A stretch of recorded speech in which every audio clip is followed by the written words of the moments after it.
When this gospel came up last year, I didn't get a chance to preach on it, or even to read it.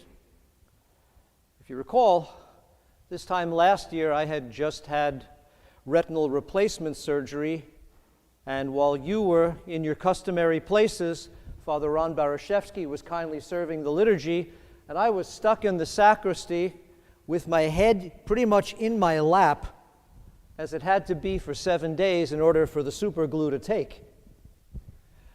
And maybe it was the humiliation of that position for 7 days. Maybe it was the fact of being actually kind of blind. But for some reason, last year, this gospel hit me and hit me hard.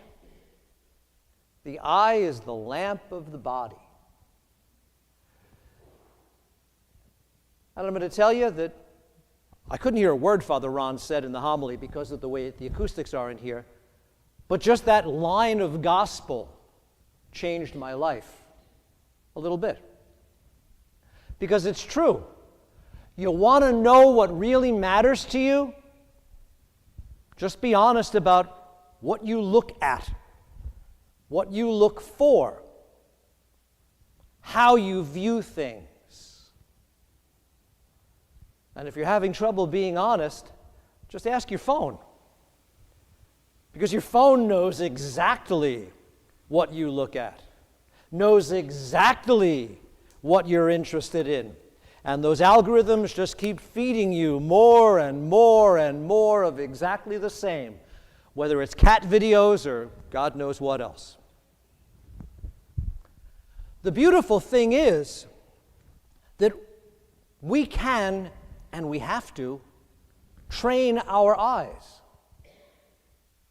We train our eyes to become experts in seeing the things that we need for our professions or our hobbies. I bet every lady in the room right now can tell that that altar cloth is crooked. I can't.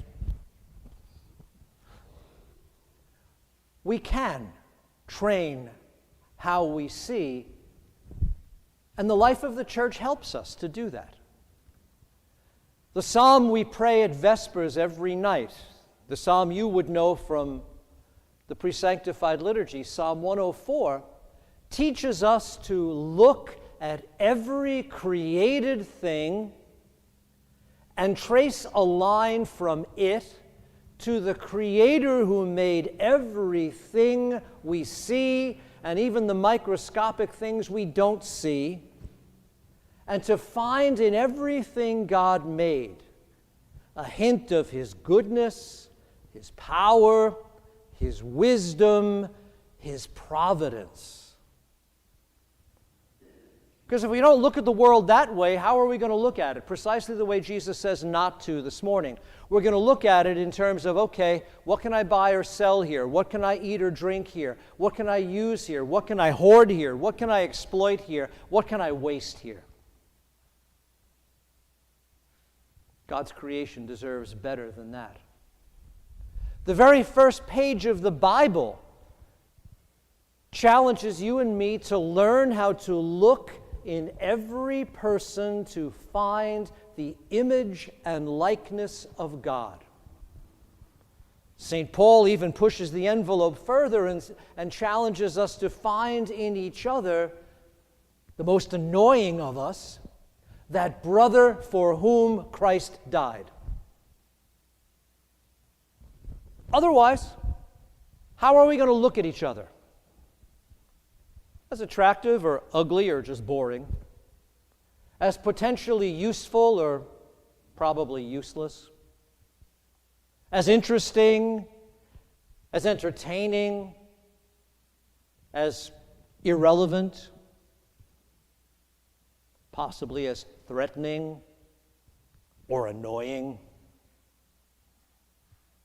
And the creatures God made in His image deserve better than that. Even our act of coming here Sunday after Sunday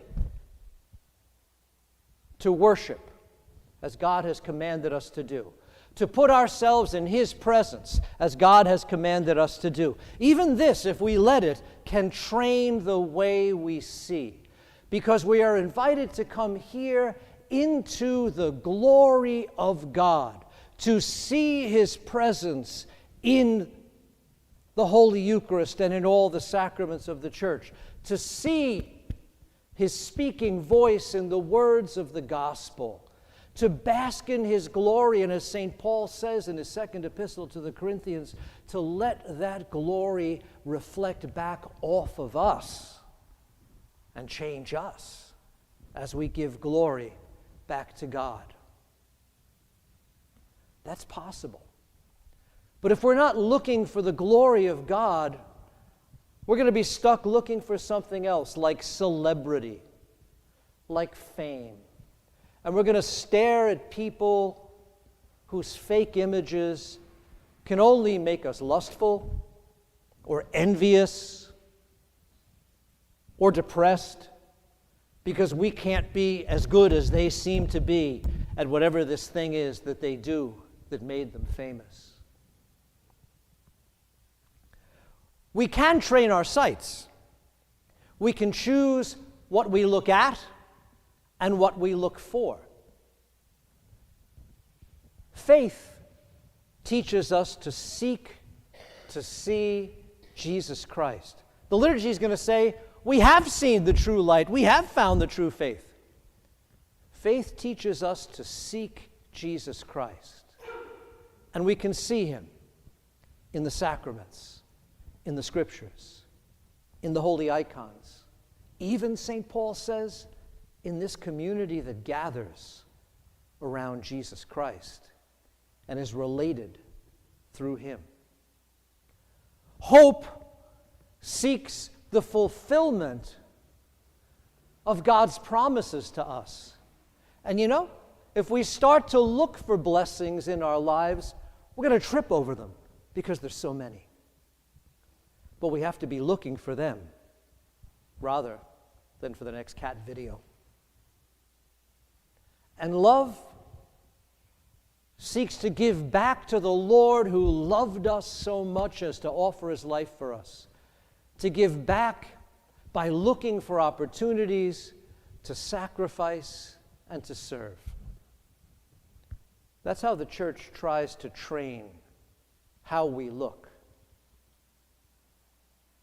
What are you looking for this morning?